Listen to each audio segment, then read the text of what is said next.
ఉల్లాపందుల Ramamurthy world teacher YouTube ప్రేక్షకులకి ధన్యవాదాలు. జ్ఞాని ఈజ్ నాట్ మేడ్. అవధూతలు దేవదూతలు కరుణామయులు తయారవ్వరు, ఆల్రెడీ తయారయ్యే జన్మిస్తారు. ఎంతోమంది కారణ జన్మలు జన్మించారు. వాళ్ళల్లో పాలస్తీనా రాజ్యంలో జన్మించినటువంటి యేసు ఒకరు. పాలస్తీనా అనేటువంటిది కాలక్రమంగా కాలగర్భంలో ఇజ్రాయెల్గా మారింది. ఆయన జన్మించినప్పుడు కొన్ని వింతలే జరిగాయి.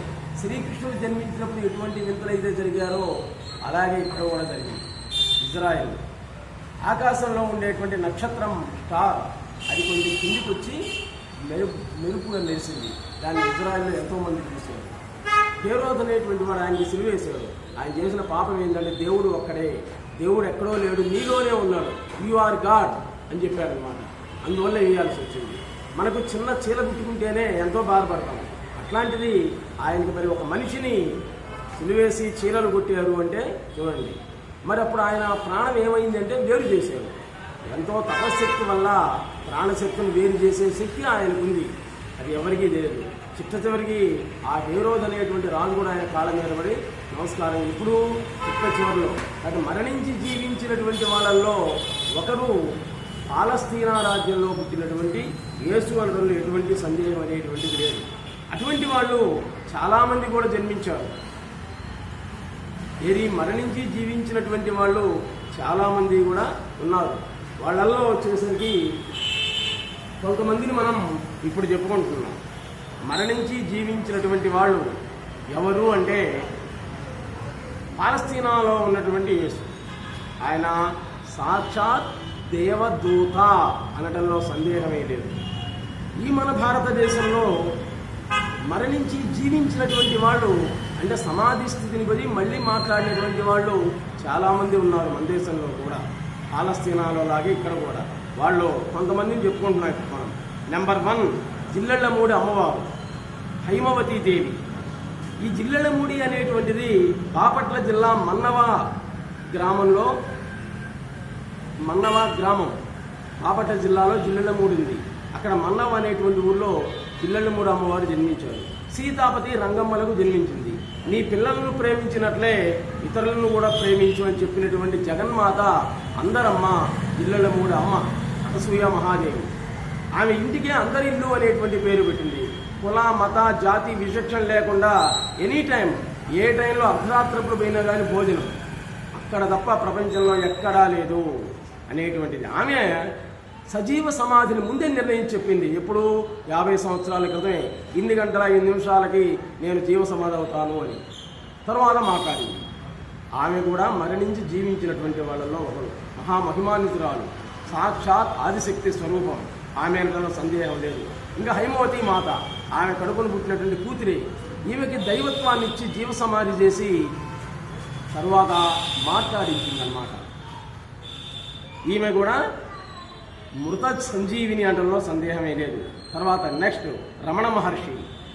చాలా విచిత్రమైన సంఘటన ఉంది పాపం రమణ మహర్షిది. 12 సంవత్సరాల పిల్లవాడు, తమిళనాడులో 12 సంవత్సరాల పిల్లవాడు సర్వస్వాన్ని వదిలేసి అరుణాచల కొండ గుహలలో కోచిగుడ్డ మాత్రమే ధరించి భయంకర విషసర్పాల మధ్యలో తీవ్రమైన తపస్సు చేసిన దేవదూత అరుణాచల రమణ మహర్షి. చనిపోయి జీవించినట్లు ఎవరో చెప్పారో తెలుసా?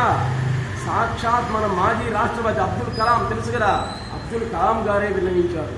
రమణ మహర్షి చనిపోయి జీవించారు అనేటువంటి విషయాన్ని. తర్వాత పోతులూరి వీరబ్రహ్మం గారు కడప జిల్లా కందిమల్లయ్యపల్లిలో జన్మించి పశువుల కాపరిగా ఉంటూ భూత భవిష్యత్ వర్తమాన కాలాల రహస్యాలన్నీ కూడా వివరించినటువంటి దేవదూత. సజీవ సమాధిని పొంది మరలా మాట్లాడినటువంటి ధన్యజీవి పోతులూరి వీరబ్రహ్మం గారు. ఇంకా నీలంపాటి అమ్మవారు మనందరికీ తెలిసినటువంటిది. దుర్గా స్వరూపిణి ఆమె నీలంపాటి అమ్మవారు. ఆమె అన్నలే సజీవ దహనం చేశారు. అదే ప్రదేశంలో నంది స్వర్ణ నంది రూపంలో ఉన్నాను అని చెప్పింది. ఆమె కూడా మృత సంజీవిని అనడంలో సందేహమే లేదు. నెక్స్ట్ రెడ్డి గారు, వేమారెడ్డి గారు, ఆనే వేమల యోగి అని అంటాం. రాజ్య పరిపాలన చేసే ఆయన కూడా రెడ్డి రాజుల కాలంలో చివరి జీవితం మీద విరక్తులు మహాయోగి మారిపోయాడు. యోగిగా మారాడు. అయ్యే వేమన యోగి. దేశ విదేశాలన్నీ కూడా కేవలం పాదచారి అయి ప్రజల యొక్క మనోభావాలని, ఆంతరంగిక విషయాలని, ఆత్మస్వరూపాన్ని వేమన శతకంలో వివరించి చెప్పారు రెడ్డి గారు, వేమారెడ్డి గారు. ఆయన కూడా మృత సంజీవి అనడంలో సందేహమే లేదు. ఇంకా కన్యకా పరమేశ్వర అమ్మవారు సాక్షాత్ దుర్గామాతే ఆ రూపంలో జన్మించింది. కన్యకాంబగా అవతరించి ఎందరిలో దరిద్ర నారాయణుల్ని తరింపజేసింది. ఆమె యొక్క దివ్యశక్తి చిట్ట చివరిలో చూపింది. ఆమె అందరినీ కూడా ఆశ్చర్యపరిచింది. తల్లిదండ్రులే ఆమె దివ్యశక్తిని చూసి నమస్కారం చేశారు. కన్యకా పరమేశ్వరి. తర్వాత షిర్డీ సాయిబాబా, మలయాళ స్వామి, జగద్గురు ఆదిశంకరాచార్యులు ఈ విధంగా చెప్పుకుంటూ పోతే ఎంతోమంది, కొన్ని లక్షల మంది మృతి చెంది జీవించినటువంటి వాళ్ళు ఎంతోమంది ఉన్నారు. మన దేశంలో కూడా, పరాయ దేశాల్లో కూడా ఉన్నారు. పాలస్తీనాలో యేసు, అలాగే మహమ్మద్ ప్రవక్త, ఆయన కూడా అంతే. ఖాళీ ప్రదేశం, శూన్యంలోనే భగవంతుని చూసి మాట్లాడాడు మహమ్మద్ ప్రవక్త. వాళ్ళెవ్వరూ కూడా మేము దేవుళ్ళమని చెప్పలే, దేవదూతలము అంతే. చూడండి, దేవదూతలు అన్నమాట. అంటే దేవుడికి, ఈ ప్రాణికి, జీవుడికి దేవుడికి మధ్యలో అనుసంధానం చేసేటువంటి వాళ్ళు, మన బాధలన్నీ కూడా వాళ్ళకి చెప్పేటువంటి వాళ్ళు అంతే. దేవదూతలు. దేవుడు వేరు, దేవదూత వేరు. తర్వాత ఎంతోమంది ఈ దేశంలో మరణించి జీవించారు అనడంలో సందేహమే లేదు. వాళ్ళంతా కూడా దేవతల రూపంలో, మానవుల రూపంలో ఉన్నటువంటి మహాత్ములే. కులమతాలతో సంబంధం లేకుండా జీవించు అని చెప్పాడు ఆయన క్రీస్తు. కాబట్టి ఎవరిని కూడా ఎటువంటి ఇబ్బంది అనేటువంటిది పెట్టకూడదు అని వివరించి చెప్పాడనమాట. Convince me about the actuality of the rebirth.